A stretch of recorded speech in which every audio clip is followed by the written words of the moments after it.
The world as we know it is about to end. The world as we know it is about to end. David Icke.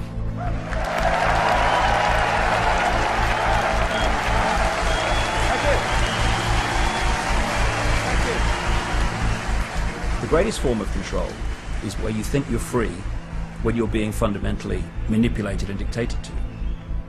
One form of dictatorship is being in a prison cell and you can see the bars and touch them. The other one is sitting in a prison cell but you can't see the bars, so you think you're free.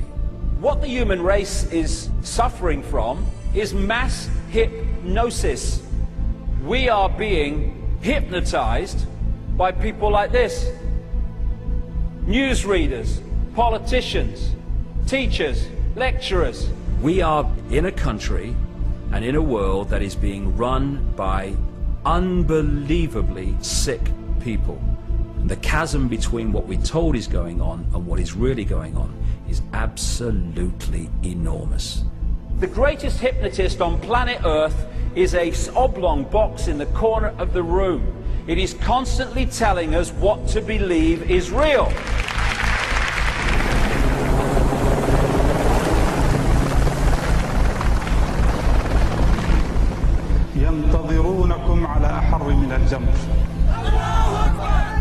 If you can persuade people that what they see with their eyes is what there is to see, you're gone.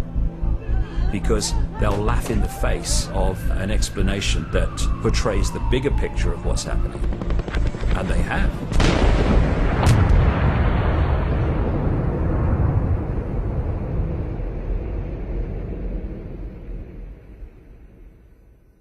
Let me get the story right. The press claim that you claim to be the Son of God. Mm-hmm.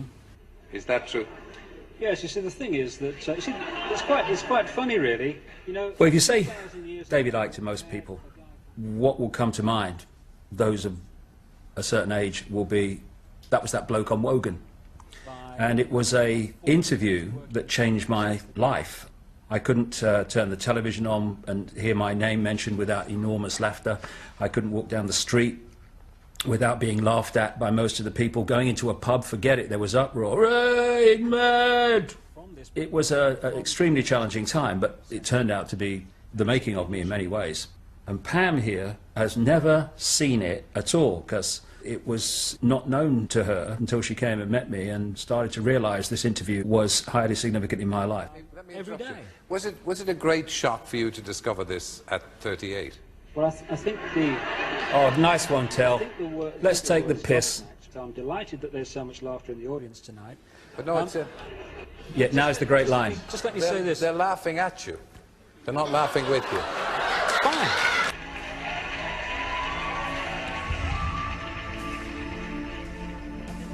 For me, watching that, I find it really painful to hear an audience laugh at anyone. There was something so powerful for me in watching what you were saying. It resonated true with me, and for people to laugh hurt me greatly. And these other energies have a frequency. I remember one day going out to fetch the washing in, and there was a camera outside filming you just getting the washing in off the line and bringing it in up to the house. And people shouting from the top of the scaffolding, "Oi, nutter," "Oi, Jesus," or "Where's your Bible," or whatever. Your family's this, your dad's mad, blah, blah, blah. Whatever the headline was that day, you know. You'd walk around and you'd hear laughing and stuff like that, and it got to the point where you realised that it was because of you knew that, you know.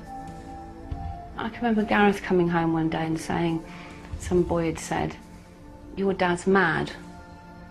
So Gareth said, "So's yours." And this boy said, "But you don't know my dad." And Gareth said, "Exactly."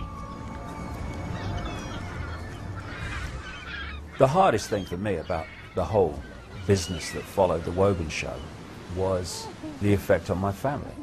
They were being laughed at, they were being ridiculed, they were being followed to school by journalists and stuff like that.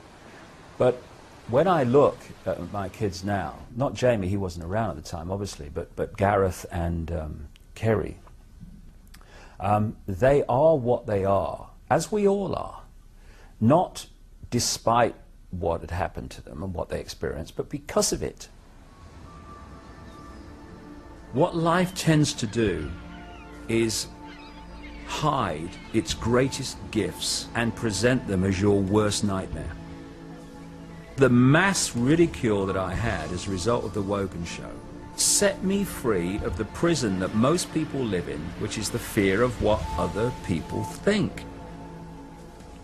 You're looking at the person who has gone on national television and radio in Britain, America, and talked about the fact that the elite families, including the royal family, are beyond the 5 sense level of their apparent human body, not human as we would perceive human. And they seem to take on that level beyond human sight a reptilian form. Now, if you are in any way in fear of what other people think of you, no way, Jose, are you going to start talking and writing about those things.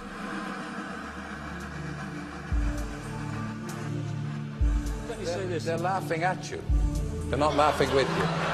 Fine.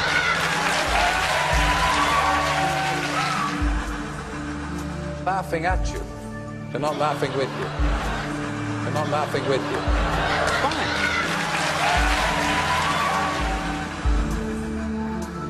Fine. Towards the end of 1989, I started getting this feeling to go to Peru. So purely on intuition, I got on a plane to Peru. I'm daydreaming, looking out the window. It's like a transit van thing with windows. Suddenly I saw this mound. And as I looked at the mound, all I got in my head was, come to me, come to me, come to me, come to me, over and over. I'm thinking, that mound's talking to me. What's happening? I walked up the mound, and when I got to the top, there was a circle of standing stones. And I walked to the center of this circle, and suddenly my feet started to burn. It's like I'm plugged into the mains. I mean, I'm kind of shaking. And then I heard this line go through my head really clear. First of all, they will be talking about this 100 years from now. And secondly, it will be over when you feel the rain. And then the rain hit me, and it was like, boom, off. I was never the same again. What started to happen was concepts were pouring into my mind. It was like my mind got to the point where it could no longer filter this information that was pouring into me. And that was the period that I hit the Wogan show.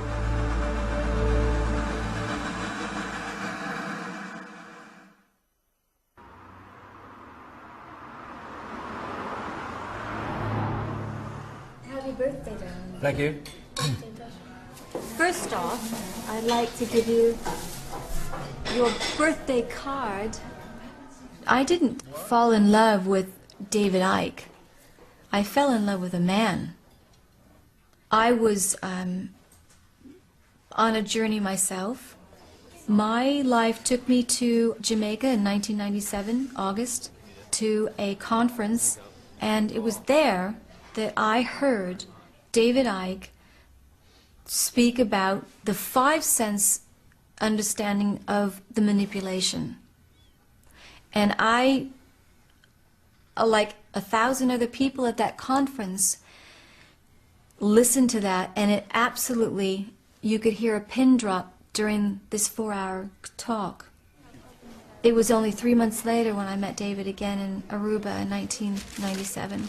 And the rest is history, really. When we held hands, I felt like I was flying. The right way up? Yeah. What is it? Ooh, St. Helens Station. Oh, only what? Ivan Berryman, fantastic artist on the Isle of Wight. That's the one. Brilliant. Good shape, Jamie. Hey, that's excellent, mate. Class.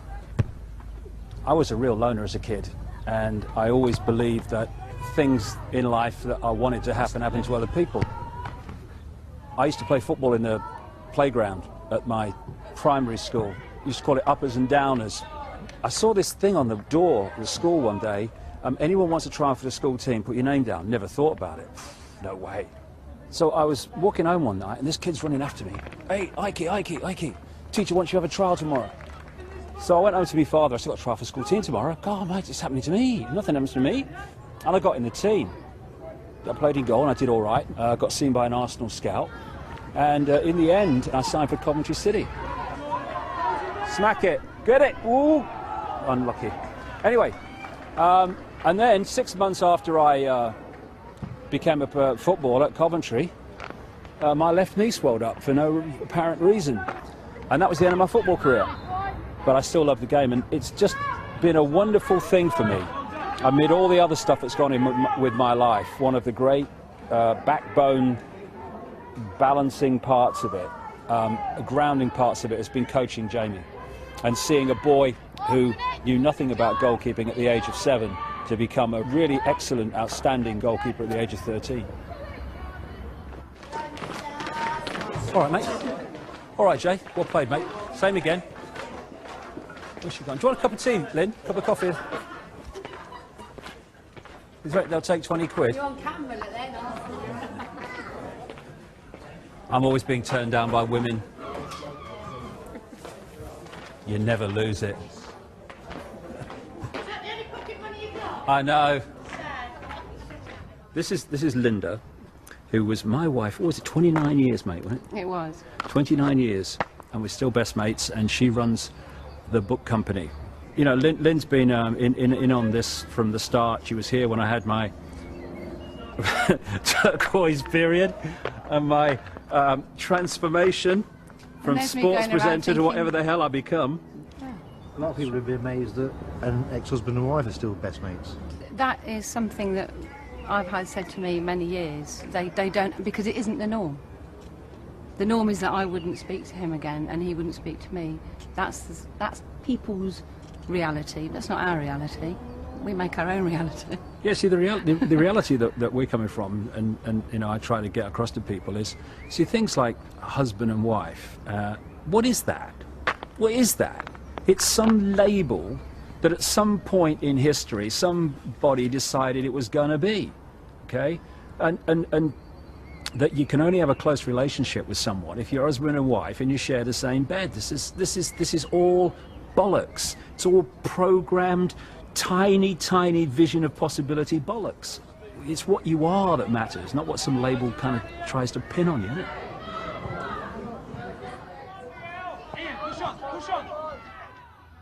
When you go through your life and you look back, if you have followed your intuitive feelings, you'll see that what appears to be individual experiences become like a road that's leading you into a certain direction. Certain things have led me to where I am now. I went into journalism, which gave me the ability to write simply. I went into television, which meant that when I came out with this stuff, wouldn't just be completely ignored. So all these things, when I look back, are coincidences that actually are more than that. They've allowed me to get where I am now.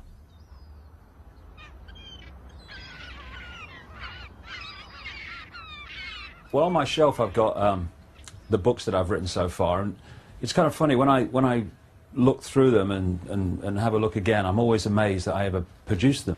But it all began with Truth Vibrations, and that was the one that caused all the furore on the Wogan show and all that time.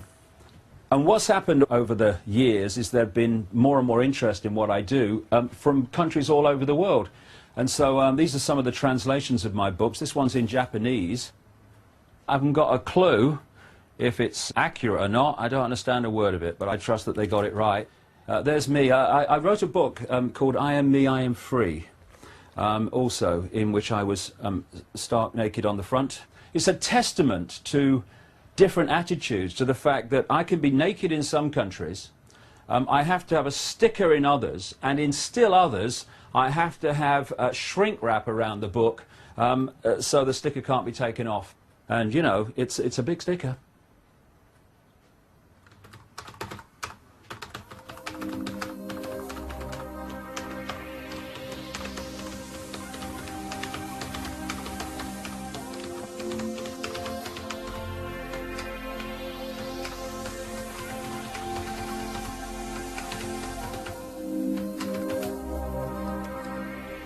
One of the main reasons that people are now looking at my books and what I'm saying in a vastly greater number than ever before is because so many of the things that I've written about over the years are now happening.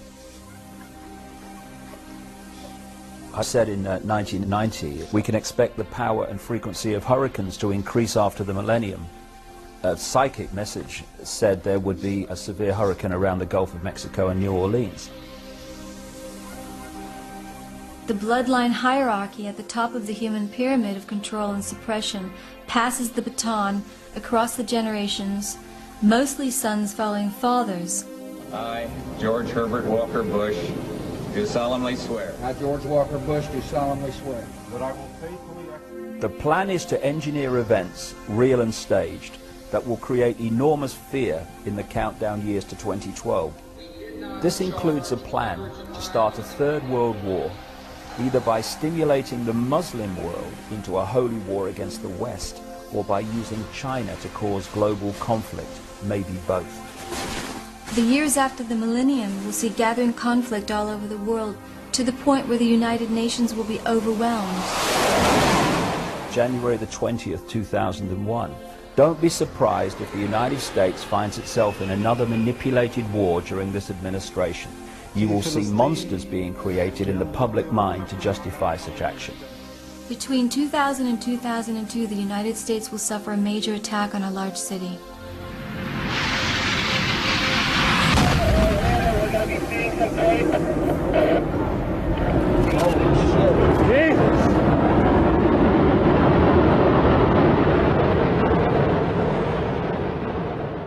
People have perceived me as claiming to be some kind of prophet.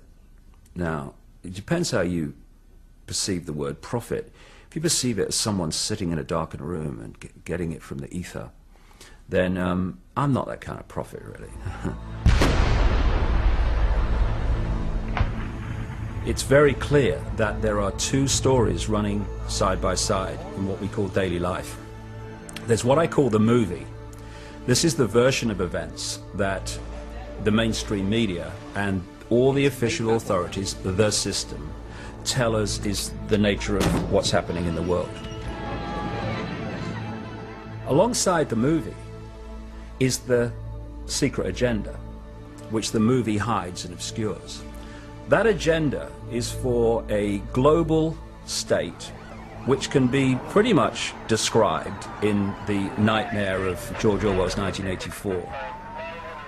The Big Brother global state, in which there will be a world government, world central bank, world army imposing the will of the world government, world currency, and a microchip population linked to a global computer. That's the Department of Ministry? That's the cenotaph, yeah. If you stand there and read out the dead names of dead soldiers in Iraq, you get arrested under the Serious Organised Crime and Police Act in this free country. I've been filming David for 8 years, since we've been together in my own little cameras. I've got hours and hours and hours of footage. But now it's become more professional. Before I felt like I was just following David around and I wasn't really doing anything, although I was, but it wasn't enough. And now I've found my canvas. I can't sum up better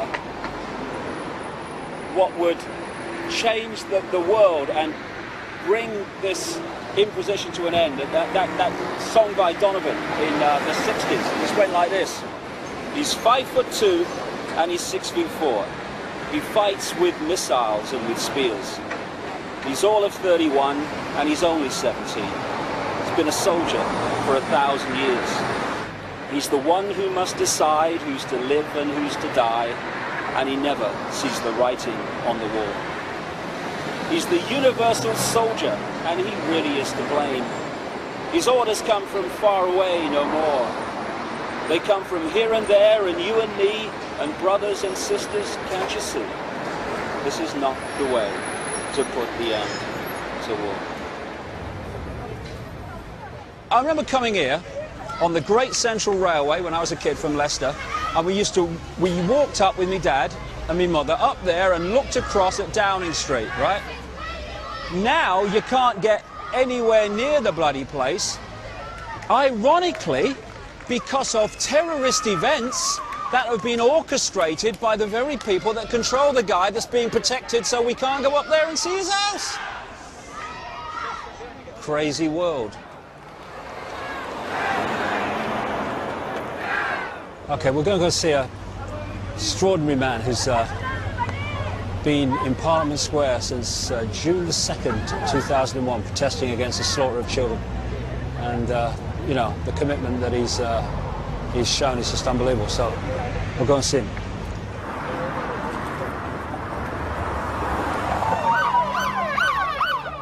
I brought that book at last, mate. How you doing? There you go. I'll sign it for you. 78 police, 78 police. See how they run, see how they run. They come to us in the dead of night, give us all a terrible fright, deprive us of our human rights. 78 police. When are we going to stop killing our kids, eh? Our kids. Well, we're going to stop killing our kids when people get off their arses and toss us like the guy who's just come past here and shouted, "When did you last have a job?" or words to that effect. Realise that the police state is not for people like you and people like me. It's for every bugger. I mean, you know, we get. Unclean! Unclean! Stop a minute! Unclean! Lepers of the world! USA! UK! Unclean! Why are you asking me if I have permission to film in a public place that my taxation pays for? David, it's all right. No, hold a second. Do you know something? There was a time when I thought I lived in a free country. Your children are going to have to live in the state you are policing into existence. And when it's too late, you'll go, "Oh my God, what were you doing, Daddy and Mummy, when the police state came into power?" I was enforcing it, darling. You've got to calm down, please. We've come over here, we're doing our job. Please, don't tell me what to do. You're not here to film us, are you? You're here to do whatever you're doing. Yeah, that one. If it's covered with CCTV cameras, what's the problem? Everyone's being watched, aren't they? I don't get. I'm not going to speak to you. No, I'm not going to speak to you because obviously you've got a bee in your bonnet about it, so I'll just leave it at that. I'm not going to get into it. It's a simple question. No, it's not an argument. It's a simple question. If CCTV cameras are everywhere, filming everyone here, what's the point of you coming down and saying what you're doing? You can see us, can't you? There's no answer in it. David, I've said what I was. no answer in it. Maybe it's me. Maybe it's me. But that presses my button. It really does. Because, you know, this is supposed to be a free country, supposedly, and you get a camera out in an open public space, which our taxation has paid for, and they come up and start, "What are you doing? What are you doing?" If that was in Nazi Germany or China, it would be on the news, and the people in there will be going, "See, that's confirmation, police state, human rights, no human rights in China." And all these other places. No human rights in Nazi Germany, and then they do the same, but because it's on the cover of freedom and democracy, it's all different. It's exactly the bloody same.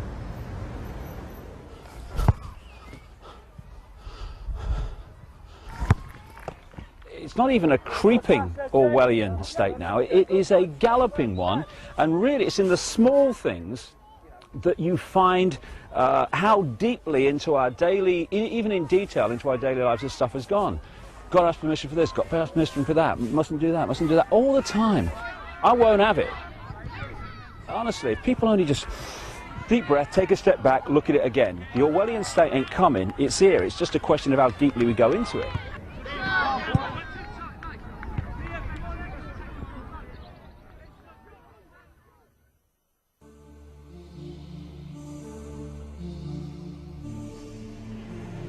I can't speak too loudly, because this is a very a species that doesn't like people making too much noise. This is known as the Nessus-spotted repeater. This is a very common sight where truth is being annihilated. Have you ever heard that phrase, "Everyone knows that, mate"? Well, why does everyone know that? Well, it's because this system is controlled by what I call repeaters. They're people in the situations of power and influence who just repeat what someone else tells them. A doctor is repeating what they were told at medical school and what the drug companies tell them. You've got teachers who repeat what they learned in their exams and what they learned at teacher training college, and they repeat that to the next generation. And the great repeaters are what pass for journalists. This is that area outside Parliament where they stand there doing their pieces to camera, telling people what's going on. Here we have the crews waiting for the journalists to come across from Westminster and stand there and tell them what's happening in the world. The fact is, they don't know what's happening. They know nothing. So this is what they should be saying if they were telling the truth. Now over to Westminster for the latest news from David Icke. Thank you, you. Well, I've got to be honest, mate, I haven't got a clue what's going on. I tell you what my job is, right? I wear a dark suit, not normally, but, you know, I'm playing here. And I'm come over from there, and I tell you what they've told me is going on. And I deliver it as if I know what's going on, and it's really true. I haven't got a clue if it's true. But they tell me, and they wouldn't lie, would they? I mean, would Tony Blair lie about what's really happening? Would George Bush, please? I'm a journalist, trust me. And so, what we call news, what you get paid a lot of money for reading Autocue about, is merely propaganda that they have told me and I tell you. David Icke, BBC, ITN, CNN, CBS, Sky News, Westminster.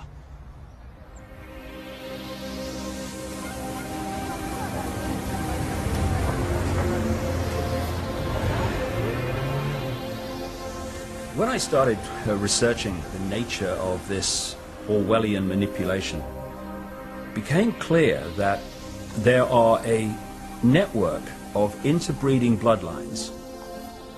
What I call, and what they call themselves, the Illuminati, which comes from the illuminated ones, have come through history. And as people began to reject overt, in-your-face dictatorship, they became the people who ran the system. You can look at the Bush family, and they are absolutely Illuminati. As presidents of the United States go, Father George Bush, I mean not the idiot's son, but Father George Bush, is higher in the Illuminati than most of them. The British royal family are one of the Illuminati bloodlines. It's all about genetics to these people. They're like horse breeders. Diana basically called herself the Windsor's broodmare.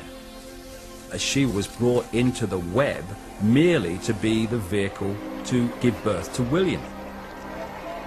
You look at Charles and you look at William, and there's very much a resemblance. But when you look at Harry,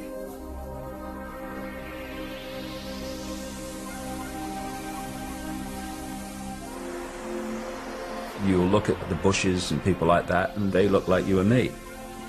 The key element is what happens beyond the realm that we can see. This is what the Illuminati bloodlines really are. They are vehicles for other dimensional entities to manipulate this reality. These entities, many of which take a reptilian outer form, are manipulating this world through these Illuminati bloodlines.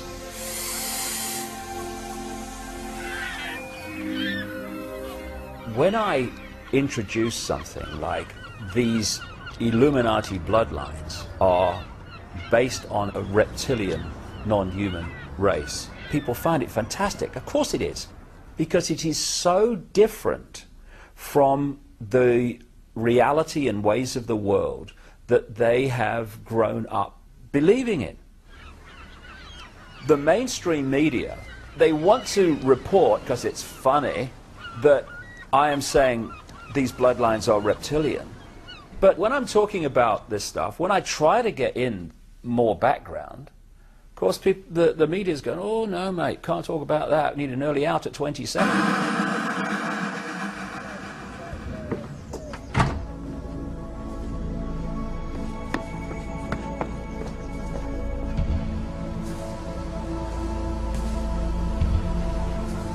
First time I made this journey was on a paddle steamer. I fell in love with the Isle of Wight when I was such a small kid. I remember at infant school, I used to play Isle of Wight ferries in the paddling pools. I was that far back, and I always wanted to live here, and I made it in 1982. And I used to go up to the BBC and back all the time. So I've made this journey so many times.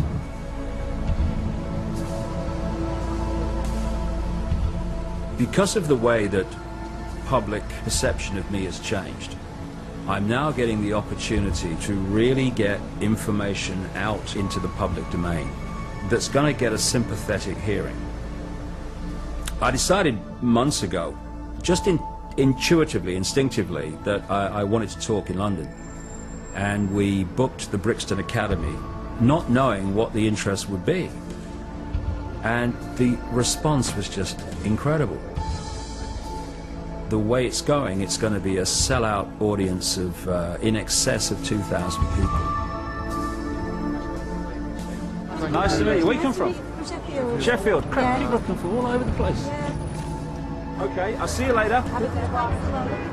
What I want Brixton to show to people is that if you are saying there's something not right in the world, and you have feelings that there is some kind of conspiracy going on here, and I don't like what's happening, well, look at the attendance of Brixton and know that you are not alone. Folks, tickets in your hands, please. Thank you very much. Keep going, sir. Thank you. May I ask you a question? Certainly. Why are you here? Why am I here? To try and get one or two answers. Such a complex thing. I feel that mankind is doomed, basically. So somebody ought to wake everyone up, and I think this is where David Icke is coming in. I think he's doing a fantastic job, and I mean that sincerely. Thank you so much. Enjoy your show. I intend to. Thank you. There's nothing that beats the interaction between people who are on the same wavelength. And when we came here, what, 2 years ago? No, it was last year. Was it last year? Was it really? Crikey, time flies. We kind of filled the bottom section and just 1 or 2 seats at the top, and it looks like it's going to be a sellout this time.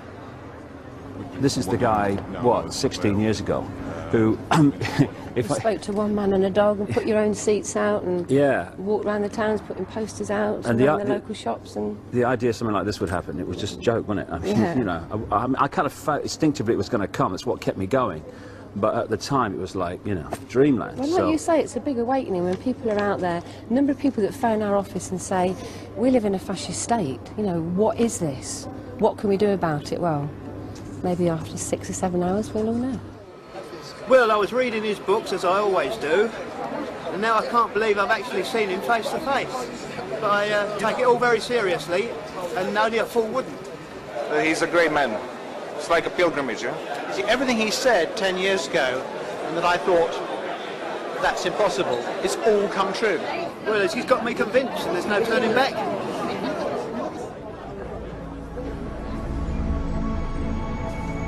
Hello and welcome everybody to the Brixton Academy. At this point I was going to come out with all sorts of words like how I've known David for 35 years and how he's given the last 15 to researching all that he writes and talks about. But to be quite honest with you, you've not come here to hear or see me, so there's no more to be said, and I would like to say welcome David Icke. Thank you. Thank you.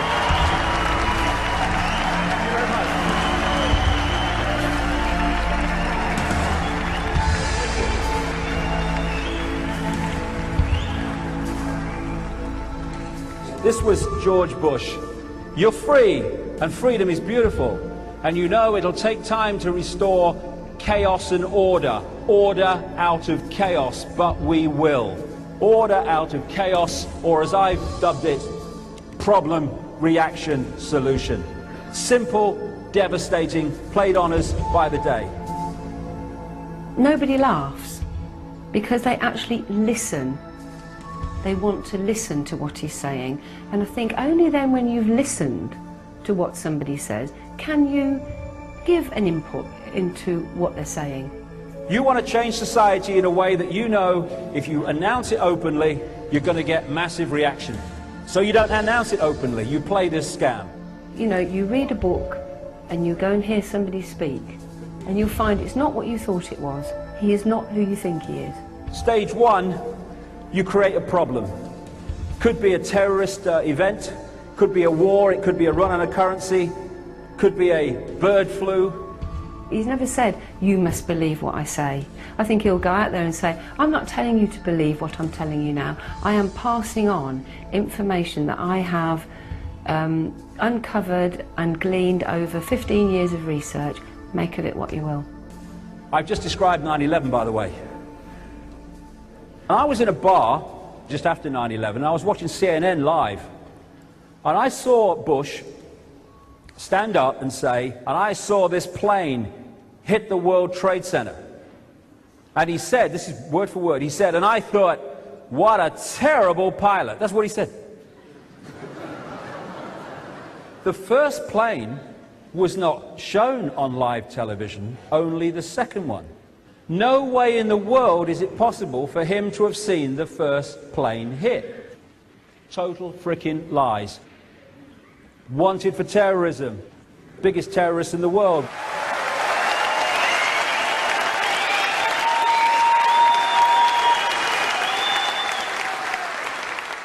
I've had the hands-on healing and I've had the acupuncture and I've still got verbal sodding diarrhea. I can't shift it. I can just keep talking. But if we come back in 1 hour and then we'll go into the last part, which is the most important. Thank you very much.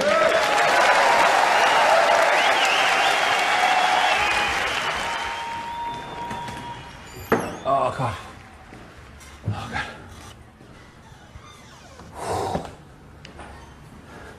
I am so naked. All right, mate. We've not met. Just grab a seat. Do you want a drink? Hello, guys. Hello, mate.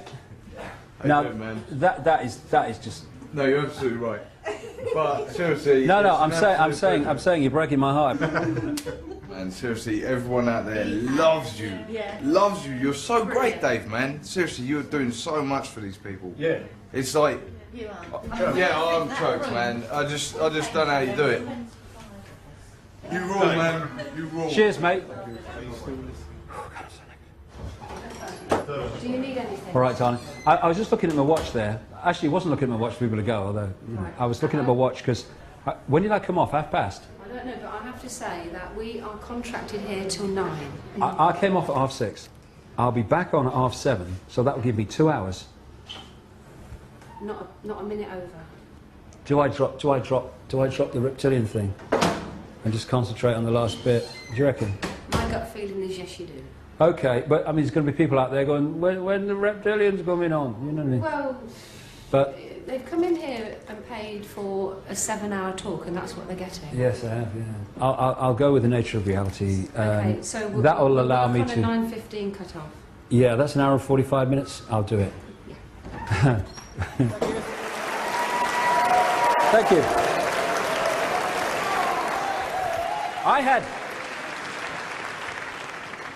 I had an experience over the last week. My mother died. She was in her 80s, and I went up for the funeral.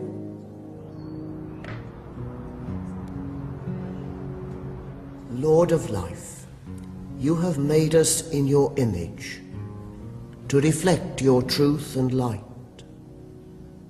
We give you thanks for Barbara, for the grace and mercy she received from you. First of all, I've faced some challenges in my life, but getting through this is going to be one of the biggest.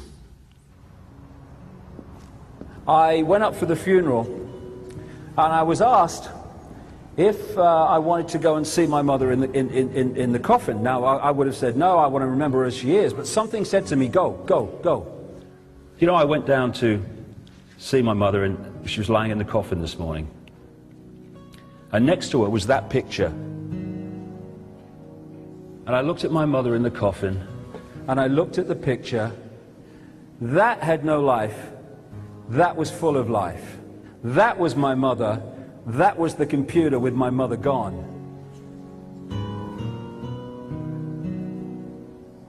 My mother's not in that coffin. My mother's not being cremated today. The vehicle that she used to experience this world and walk among us is what's being cremated today. Look at the sparkle in those eyes. Look at the energy. My mother is still alive because she cannot be anything but alive, because she is infinite consciousness that cannot be destroyed.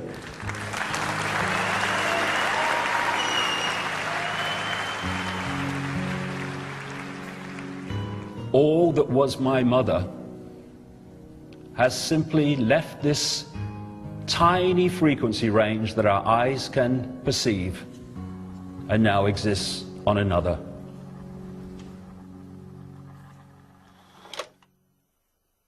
Happy breed of men, this precious stone set in the silver sea, this blessed plot, this earth, this realm, this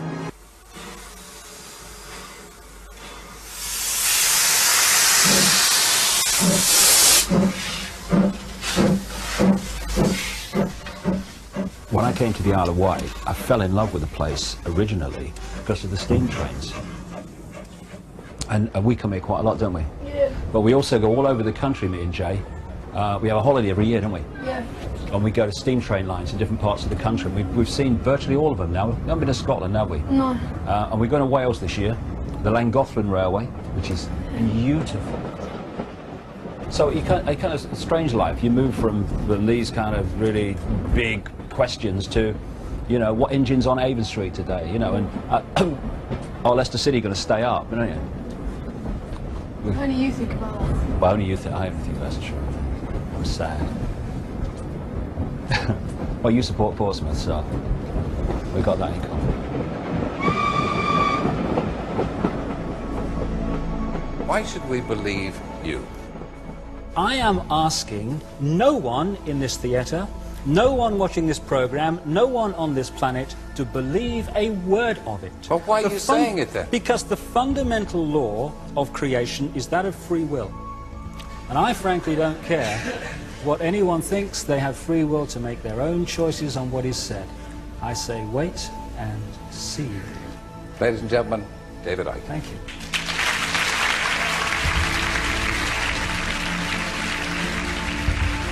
Thank you very much.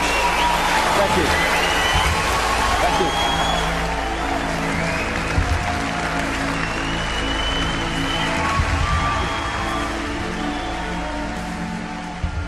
For every person in Brixton, there are vastly, vastly more people, thousands, millions around the world now, who are also in the same mode of thought that they are, in terms of wanting to know what's happening in the world, because the official versions of what's going on make absolutely no sense. But it's all the facts that are backed up, you know, there's evidence. A bit too much for the baby, he fell asleep. He got very excited, especially about the Illuminati. You know, as he says before, like 10 years ago you'd have got laughter at it, but now people are like, you know, he knows his stuff, That's powerful. Yeah? Yeah. Interesting.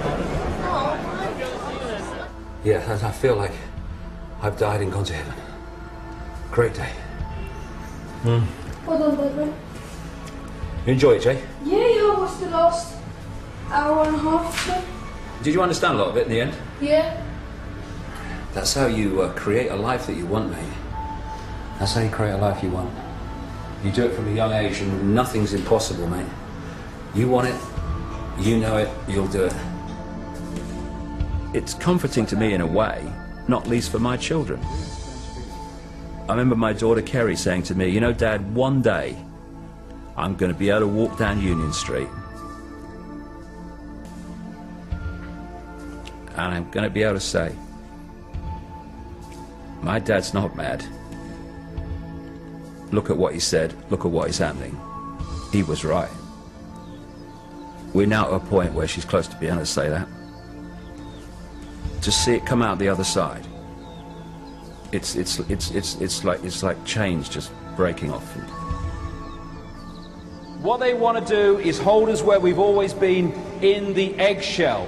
Hold us in this computer-level sense of reality we call the five senses, and disconnected from the infinite consciousness. They want to manipulate what is in our heads so that we see the world they want.